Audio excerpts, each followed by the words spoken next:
Hello everyone. ये एक polity का एक टॉपिक है, राज्यपाल। मैंने कुछ नोट्स बनाए थे, मुझे लगा आप साथ पढ़ेंगे तो आपको भी याद होगा और मुझे भी याद होगा। राज्यपाल ये संविधान में एक बहुत इम्पोर्टेंट टॉपिक रखता है। अधिकतर अपने कंपटीशन एग्ज़ामों में इसके क्वेश्चन देखे जाते हैं। कैसे आते हैं, शॉर्ट टाइम आते हैं या लॉन्ग स्टेटमेंट टाइप आते हैं, बहुत टाइप के क्वेश्चन आते हैं। तो हम इसे एक बेसिक व्यू लेते हैं आज का, सिर्फ अनुच्छेद के हिसाब से पढ़ेंगे। बाकी थ्योरी अगले दिन या नेक्स्ट टाइम में जब मैं वीडियो बनाऊंगा तो उसमें कंप्लीट करेंगे। जैसे कि राज्यपाल, ये हमारे राज्य का एक संवैधानिक मुखिया होता है, उसे राज्यपाल कहते हैं। एक इंग्लिश में इसका नाम गवर्नर है।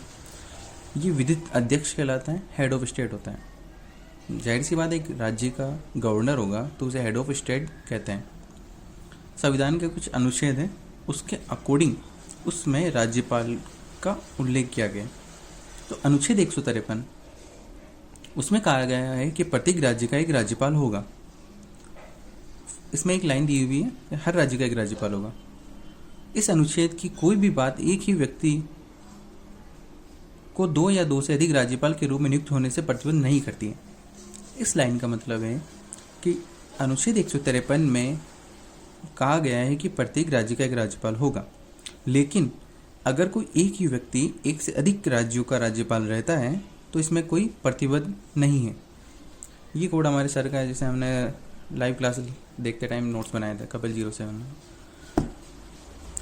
इसके संदर्भ में एक संविधान संशोधन हुआ जो 1956 संविधान संशोधन कहलाता है, 7वां संविधान संशोधन 1956। एक ही व्यक्ति को दो या दो से अधिक राज्यों का राज्यपाल भी नियुक्त किया जा सकता है। इसका स्पष्टीकरण देने का रीज़न क्या हुआ?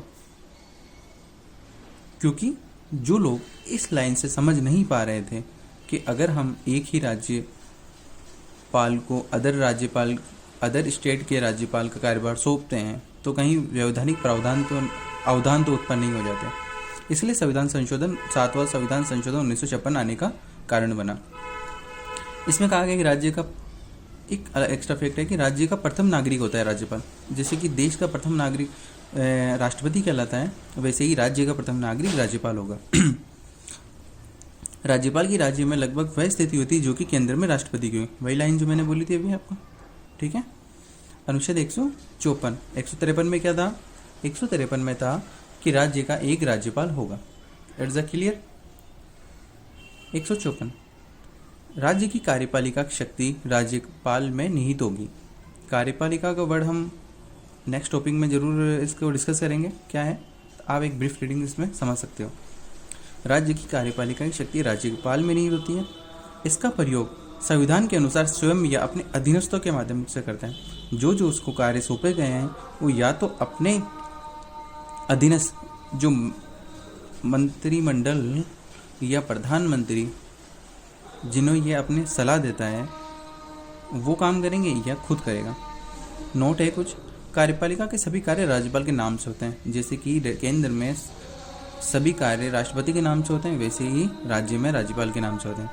इसके अधीनस्थ देखो ये कौन कौन सा आ गया। एक तो आ गई मंत्रिपरिषद और एक नौकरशाही। ब्यूरोक्रेसी, जैसे कि RS IAS ऑफिसर बनते हैं ना, सिविल सेवक, वो नौकरशाही कहलाते हैं। और मंत्रिपरिषद जिन्हें हम चुनते हैं प्रत्यक्ष अप्रत्यक्ष तौर पर, वो मंत्रिपरिषद का निर्माण होता है। नेक्स्ट अनुच्छेद है, ये कुछ एक्स्ट्रा लिखे हैं, इसको मैं बाद में बताऊंगा क्यों लिखा हुआ है। राज्यपाल की नियुक्ति, अनुच्छेद 155 में नियुक्ति का प्रावधान है। राज्यपाल की नियुक्ति राष्ट्रपति द्वारा की जाती है। इसमें क्लियर कर दिया है राष्ट्रपति ही राज्यपाल की नियुक्ति करेगा। चयन केंद्र सरकार करती है। केंद्र सरकार राज्यपाल का चयन करेगी, उसको परामर्श देगी राष्ट्रपति को, तो फिर वो नियुक्ति कर देते हैं। राज्यपाल केंद्र सरकार द्वारा नामांकित व्यक्ति होता, वही परामर्श वाली बात है, उनको जो पसंद होता है वो उनका राज्यपाल बना देते हैं।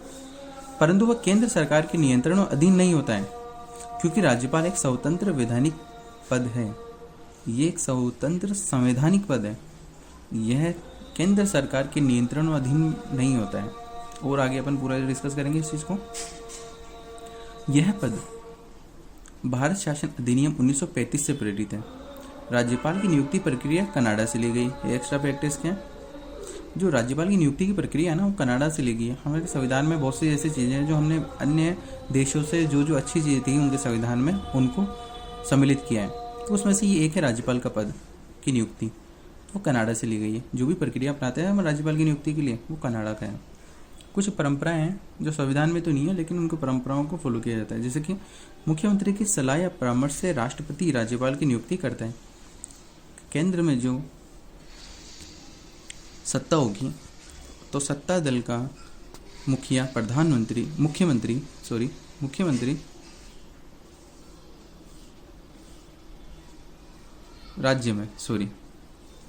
मुख्यमंत्री की सलाह या परामर्श से राष्ट्रपति राज्यपाल की नियुक्ति करता है। यहाँ मुख्यमंत्री वर्ड है ना, सलाह से परामर्श से राष्ट्रपति राज्यपाल की नियुक्ति करता है। राष्ट्रपति किसी व्यक्ति को उस राज्य का राज्यपाल नियुक्त नहीं करेगा जिसका वह निवासी हो। जैसे कि हम राजस्थान के हैं तो मुझे उसी स्टेट का राज्यपाल नियुक्त नहीं किया जाएगा। ये एक परंपरा है, संविधान में कहीं उल्लेखित नहीं है इस चीज़ का, लेकिन ये सिर्फ एक परंपरा है। ये मुख्यमंत्री वाली लाइन आप अच्छे से समझना। देखिए, जैसे कि मुख्यमंत्री की सलाह, जैसे कि राष्ट्रपति अगर राज्यपाल की नियुक्ति करने वाला है तो वो उस स्टेट से जिस राज्य में राज्यपाल की नियुक्ति करेगा उस राज्य के मुख्यमंत्री से वह सलाह या परामर्श लेगा। ये बस परंपरा है, फॉर्मेलिटी कह सकते हैं अपन इसे। नेक्स्ट अनुच्छेद आता है 156, जिसमें राज्यपाल के कार्यकाल का उल्लेख है। इसमें कहा गया है कि राष्ट्रपति के प्रसाद पर्यंत का अर्थ है कि जब वह जिस दिन से राष्ट्रपति राज्यपाल को नियुक्त करता है तब से लेकर जब तक वो चाहे, या तो वो कहीं और उसका ट्रांसफ़र करवा देगा या उसे कार्यकाल समाप्त होने से पहले हटा देगा। कार्यकाल शपथ ग्रहण से 5 वर्ष तक होता है। ये एक सामान्य टाइम है कि अगर नहीं हटाएगा या नहीं ट्रांसफ़र हुआ तब तक वो 5 वर्ष तक राज्यपाल रहेगा उस राज्य का। 156 में ही कार्यकाल और उसके साथ साथ त्यागपत्र का उल्लेख किया गया है। राष्ट्रपति को स्वयं के हस्ताक्षर, कौन स्वयं कर रहा है? राज्यपाल खुद के हस्ताक्षर द्वारा संबोधित करता है अपना त्यागपत्र। जब तक इस पद का उत्तराधिकारी नहीं आता तब तक इस पद पर बना रहेगा। जब तक कोई दूसरा राज्यपाल इस पद पर नहीं आता है तब तक वह उस पद पर बना रहेगा। एक एग्जाम्पल है हरियाणा के राज्यपाल BN चक्रवर्ती के बाद उत्तराधिकारी की नियुक्ति न होने पर 3 वर्ष तक प्रतिदिन वेतन के आधार पर, मतलब उसको वेतन में एक हमारी संचित निधि से वेतन मिलता है, वो वार्षिक मिलता है या मंथली मिलता है। तो उसके अलावा जब उसका कार्यकाल समाप्त हो गया था तो एक्स्ट्रा उसने 3 वर्ष बड़े हैं ना उनसे, तो उन्होंने 3 वर्ष तक ये पद संभाला, तो प्रतिदिन वेतन के आधार पर पद पर बने रहे थे। एक नई चीज आती है इसके अंदर, यदि राज्यपाल का पद अचानक रिक्त हो जाए, मृत्यु, त्यागपत्र, स्वास्थ्य संबंधित कोई प्रॉब्लम या उन्हें हटा दिया जाए, तो संबंधित राज्य के उच्च न्यायालय, जो अपना हाई कोर्ट होगा ना जो भी राज्य का, तो क्या मुख्य न्यायाधीश chief justice of Rajasthan, UP, MP, Bihar को भी कार्यवाहक राज्यपाल बनाया जा सकता है। उपरोक्त कारणों से संबंधित अगर राज्यपाल का पद खाली रहता है या रिक्त रहता है तो उस संबंधित राज्य के मुख्य न्यायाधीश को कार्यवाहक राज्यपाल बनाया जा सकते हैं। राष्ट्रपति राज्यपाल को बर्खास्त कर सकता है, जाहिर सी बात है, उसके प्रसाद पर्यंत रहता है तो उसको बर्खास्त भी कर सकता है राष्ट्रपति के। राजस्थान के राज्यपाल, हम राजस्थान के हैं तो राजस्थान के एग्जाम्पल के हिसाब से पढ़ रहे हैं अभी। रघुकुल तिलक को 1981 में राष्ट्रपति ने बर्खास्त कर दिया था, 1981 में, ठीक है, क्लियर नहीं, 81। रघुकुल तिलक हमारे राज्यपाल थे, उनको राष्ट्रपति ने बर्खास्त कर दिया था। इससे पता चलता है कि राष्ट्रपति के पास बर्खास्त करने की पावर होती है 156 के अंतर्गत। अनुच्छेद 157, राज्यपाल की योग्यता, मतलब राज्यपाल का जो पद है उस पर हमें नियुक्त होना है तो उसमें क्या क्या योग्यताएं होनी चाहिए। तो भारत का नागरिक हो, फर्स्ट प्रायोरिटी है। वह न्यूनतम आयु 35 वर्ष पार कर चुका हो, उसकी अगर 35 वर्ष उम्र कंप्लीट हो चुकी है आयु, तो वह राज्यपाल के पद के लिए एक उपयुक्त उम्मीदवार है, ठीक है। अनुच्छेद 158, 158, राज्यपाल के पद के लिए शर्तें। कुछ शर्तें होती हैं जो राज्यपाल के पद के लिए होती हैं, वो तो योग्यताएं थी। 57 में योग्यता, 158 में शर्तें। तो देखते हैं हम 158 में शर्तें क्या क्या है राज्यपाल पद के लिए। संसद या विधानमंडल का सदस्य ना हो, उसमें है वह किसी लाभ के पद पर ना हो, अर्थात संसद या विधानमंडल का सदस्य नहीं हो। यदि ऐसा व्यक्ति जो संसद या विधानमंडल का सदस्य हो तो राज्यपाल के पद के ग्रहण के बाद उस पद की सदस्यता स्वयं खत्म हो जाएगी। अगर वह संसद या विधानमंडल का सदस्य है तो जैसे ही वह राज्यपाल का पद धारण करता है तो सदस्यता स्वतः समाप्त हो जाएगी। लाभ का पद नहीं हो स्वीकार करेगा, गवर्नमेंट सर्वेंट या अदर कोई लाभ का पद नहीं होना चाहिए। राज्यपाल का वेतन राज्य की संचित निधि पर आधारित होता है। मैंने कहा था ना पहले संचित निधि, तो कौन सी संचित निधि? राज्य की संचित निधि।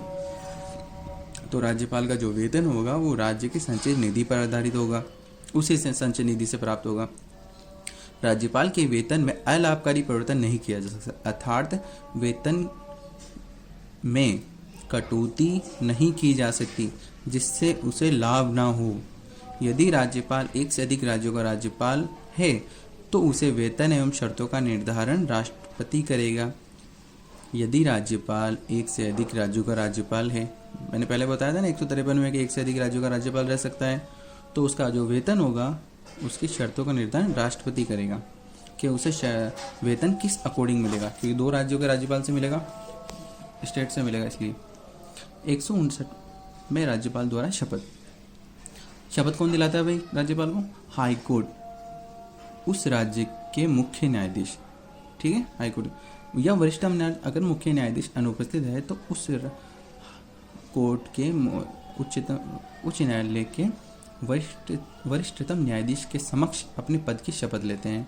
शपथ है कि मैं XYZ नाम ईश्वर की शपथ लेता हूँ कि मैं श्रद्धापूर्वक XYZ राज्य के राज्यपाल के रूप में पद का कार्यपालन तथा राज्यपाल के कर्तव्यों का निर्वहन करूँगा।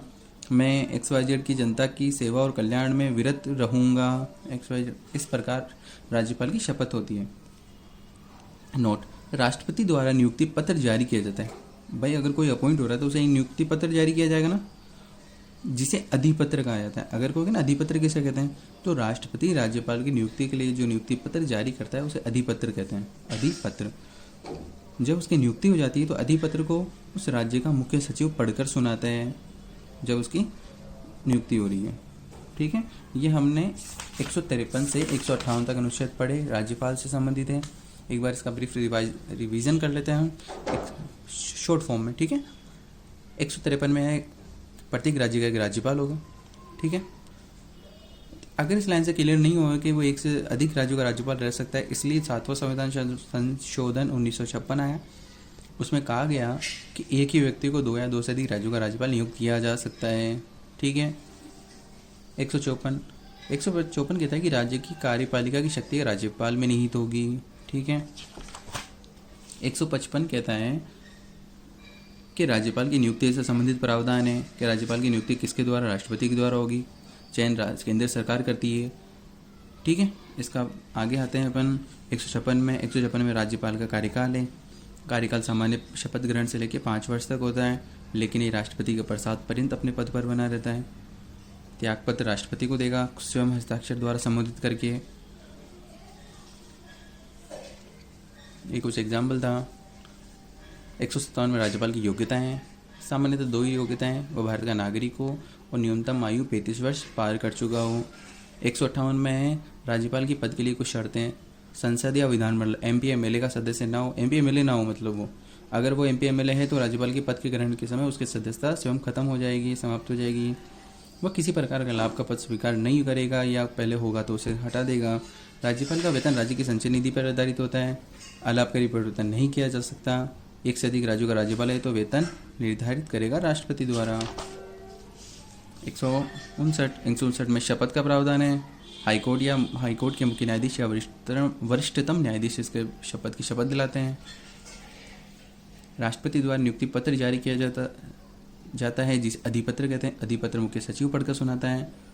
ये इस पर का 153 से लेकर 159 तक संविधान अनुच्छेद हैं संविधान के, और आगे के अनुच्छेद हम बाद में पढ़ेंगे। और इसी प्रकार पढ़ने के लिए आप हमेशा लाइक कमेंट कर सकते हो, और कमेंट में अगर कुछ गलती हो गई हो इसमें मेरे पढ़ाते टाइम या नोट्स में कुछ गलती हो तो मुझे ज़रूर बताएं। आपका ये भाई हमेशा आपके लिए हमेशा खड़ा रहेगा और बिल्कुल सजेशन को प्राप्त करके उससे और बढ़कर अच्छा करने के लिए हमेशा तैयार है। Okay, thank you, bye.